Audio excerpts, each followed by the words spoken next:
Welcome to prehistoric India, the dawn of human life on this ancient land. The earliest inhabitants were the Negrito people, hunter-gatherers who thrived in dense forests, foraging for fruits and hunting with simple spears. They led a nomadic life, wandering grasslands, building fragile shelters, and gathering around campfires under the stars.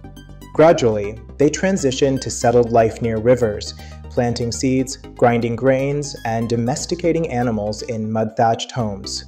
This era marked the beginning of the Stone Age, also known as the Lithic Age, where stone tools revolutionized daily life. It's called the Stone Age because stone tools survived the ages, while wood and bone decayed, leaving a lasting legacy in the earth.